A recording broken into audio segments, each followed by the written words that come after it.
ആ വീടിൻ്റെ ജനലുകൾ മുഴുവനും ന്യൂസ് പേപ്പർ കൊണ്ട് മറച്ചിരിക്കുകയായിരുന്നു. വീടിൻ്റെ പുറകിൽ ചെന്ന് ജനലിൽ കൂടി നോക്കിയ ജസ്റ്റിൻ 2 മനുഷ്യരൂപങ്ങൾ ഇരിക്കുന്നത് കണ്ട് ഞെട്ടുന്നു. അത് അലക്സിൻ്റെ അച്ഛനും അമ്മയുമായിരുന്നു. അവർക്ക് അനക്കമുണ്ടായിരുന്നില്ല. അവർ ഒരു പ്രതിമ കണക്കെ ഇരിക്കുകയായിരുന്നു. ജസ്റ്റിൻ പ്രിൻസിപ്പളായ മാർക്കസിനെ വിളിച്ച് ഇക്കാര്യം അന്വേഷിക്കണമെന്ന് പറയുന്നു. പക്ഷേ ജസ്റ്റിൻ അലക്സിൻ്റെ വീട്ടിൽ പോയതിന് അയാൾ ജസ്റ്റിനെ വഴക്ക് പറയുന്നു. അന്ന് രാത്രി ജസ്റ്റിൻ ഒരു സ്വപ്നം കണ്ട് ഞെട്ടുന്നു. പിറ്റേന്ന് അവർ അലക്സിൻ്റെ വീടിന് മുന്നിൽ എന്താ സംഭവിക്കുന്നതെന്നറിയാൻ കാത്തിരിക്കുന്നു. അവർ കാറിലിരുന്ന് ഉറങ്ങിപ്പോകുന്നു. രാത്രിയായപ്പോൾ അലക്സിൻ്റെ വീടിൻ്റെ വാതിൽ തുറക്കുന്നു. അവിടെ നിന്ന് അവൻ്റെ അമ്മ ഒരു കത്രികയും പിടിച്ചുകൊണ്ട് ഇറങ്ങി വരുന്നു. അവർ ജസ്റ്റിൻ്റെ കാറിൽ കയറി അവരുടെ മുടി മുറിച്ചെടുക്കുന്നു.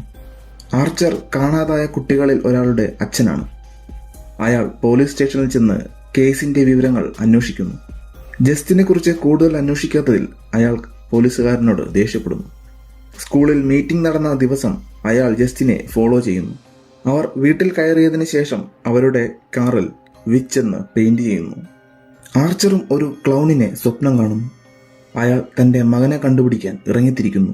തൻ്റെ മകൻ ഇറങ്ങിപ്പോകുന്ന വീഡിയോയും മറ്റൊരു കുട്ടിയുടെ വീഡിയോയും കണ്ടപ്പോൾ അവർ രണ്ടുപേരും ഒരേ ദിശയിലേക്കാണ് ഓടിയതെന്നും അവർ ഒരിടത്ത് വെച്ച് തമ്മിൽ കണ്ടുമുട്ടിയിരിക്കും എന്നും അയാൾ മനസ്സിലാക്കുന്നു.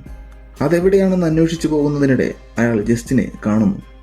ആർച്ചർ കുട്ടികളുടെ ഡിസപ്പിയറൻസിനെ കുറിച്ച് ജസ്റ്റിനോട് സംസാരിച്ച് അവർ തമ്മിൽ തർക്കമാകുന്നു.